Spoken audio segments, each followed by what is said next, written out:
साथियों, सही मायनों में विकास तब होता है जब इंफ्रास्ट्रक्चर भी बिल्ड हो, व्यापार भी बढ़े और सामान्य मानवीय की बेसिक जरूरतें भी पूरी हो। केरला के लोग जानते हैं, हमारे प्रयासों से पिछले 10 वर्षों में केरला में पोर्ट इंफ्रा के साथ साथ कितनी तेजी से हाईवेज, रेलवेज और एयरपोर्ट से जुड़ा विकास हुआ है।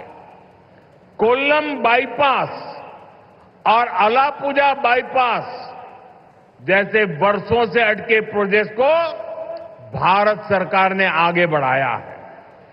हमने केरला को आधुनिक वंदे भारत ट्रेनें भी दी हैं।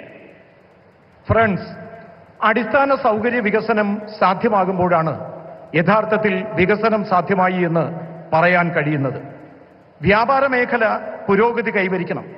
സാധാരണക്കാരായിട്ടുള്ള മനുഷ്യരുടെ അടിസ്ഥാന സൗകര്യങ്ങൾക്ക് വികസനം കൊണ്ടുവരണം. കേരളത്തിലെ ആളുകൾ ഇതെല്ലാം അറിയുന്നതാണ്.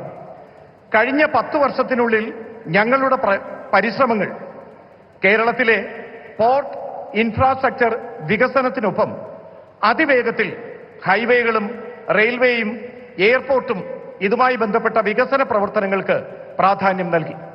കൊല്ലം ബൈപ്പാസും ആലപ്പുഴ ബൈപ്പാസും വർഷങ്ങളായി മുടങ്ങിക്കിടന്ന ഈ പദ്ധതികൾ ഭാരത സർക്കാർ വളരെ വേഗത്തിൽ പ്രവർത്തനങ്ങൾ പൂർത്തിയാക്കി. फ्रेंड्स, भारत सरकार केरला के विकास से देश के विकास के मंत्र पर भरोसा करती है।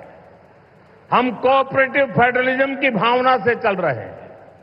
बीते 1 दशक में हमने केरला को विकास की सोशल पैरामीटर्स पर भी आगे ले जाने का काम किया है। जल जीवन मिशन, उज्ज्वला योजना, आयुष्मान भारत, प्रधानमंत्री सूर्यघर मुफ्त बिजली योजना, ऐसी अनेक योजनाओं से केरला के लोगों को बहुत लाभ हो रहा है. ഫ്രണ്ട്സ്, ഭാരത സർക്കാർ കേരളത്തിന്റെ വികസനത്തിന് രാജ്യത്തിന്റെ വികസനം എന്ന മന്ത്രത്തോടെ മുന്നോട്ട് പ്രവർത്തിക്കുന്നു. നാം കോപ്പറേറ്റീവ് ഫെഡറലിസം എന്ന ഭാവനയിലൂടെയാണ് സഞ്ചരിക്കുന്നത്. കഴിഞ്ഞ 1 ദശകത്തിനുള്ളിൽ കേരളത്തിന്റെ വികസനത്തെ സോഷ്യൽ പാരാമീറ്ററിന്റെ അടിസ്ഥാനത്തിൽ ദർശിച്ചുകൊണ്ട് മുന്നോട്ട് നയിക്കുന്നതിനുള്ള ഒരു പ്രവർത്തനം കേന്ദ്ര സർക്കാർ നടത്തിയിട്ടുണ്ട്.